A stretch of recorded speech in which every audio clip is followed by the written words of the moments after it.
Big questions, but big answers. From religious stories to scientific theories contradict each other. So I've got a little test. Are mind and brain the same thing? Because if mind and brain are the same thing, then the physical world is likely all there is. But if mind and brain are not the same thing, then there may be more to reality than just the physical world. Does that make sense? Are mind and brain the same thing? I'm Robert Lawrence Kuhn, and Closer to Truth is my long journey to find out.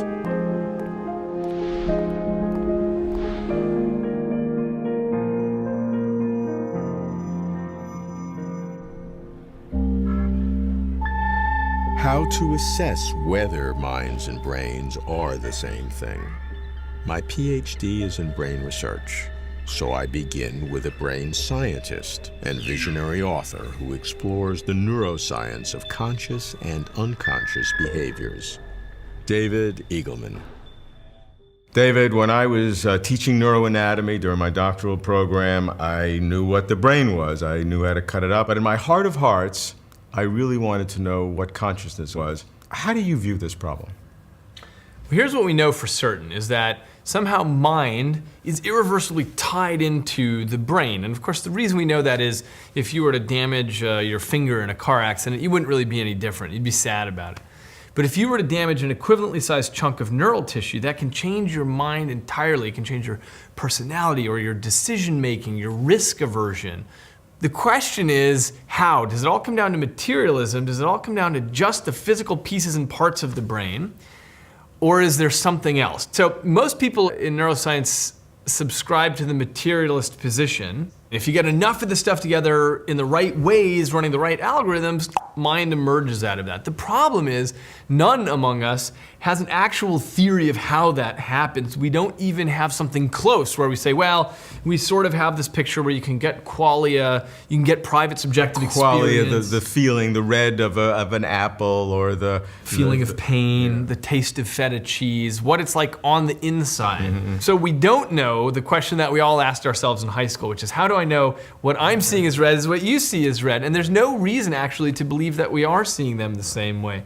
So when it comes to something like, what would an alternative be to the materialist position? Let me propose just a completely wacky alternative. Imagine you were a bushman in the Kalahari Desert and you stumbled on a radio and you've never seen something like this.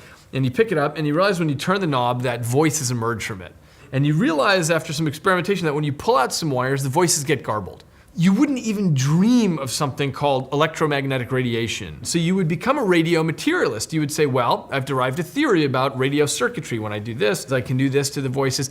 You'd eventually get stuck at a point where you'd say, well, I can make all these correlations. But then when asked, but why does this configuration of wires make voices? You would say, well, that's the part I don't yet understand. And you defend your position passionately because neither you nor anyone else in your community has ever imagined the existence of distant radio towers that are beaming invisible signals everywhere, right?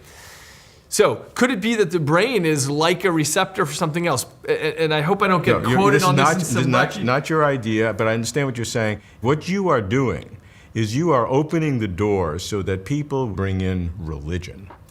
Right. The way that good science always operates is by allowing all hypotheses on the table, and then we gather data that weighs in favor or against these different ideas, and we come up with sort of the best picture we have. We get closer to truth this way. In looking at the brain-mind correlation, what are you willing to say today? That somehow our mind is integrally dependent on the brain tissue. That needs to be in place to have mind as far as we can tell. Whether this is all that's required or whether there's something else that our science is too young to understand, that's the open question. I agree with David. To explain mind, we know the brain is necessary. But is the brain sufficient? Or is something else involved? It's an open question whether the brain, as science now knows it, can entirely explain the mind. but I should speak with those with whom I disagree. That's the best way to learn.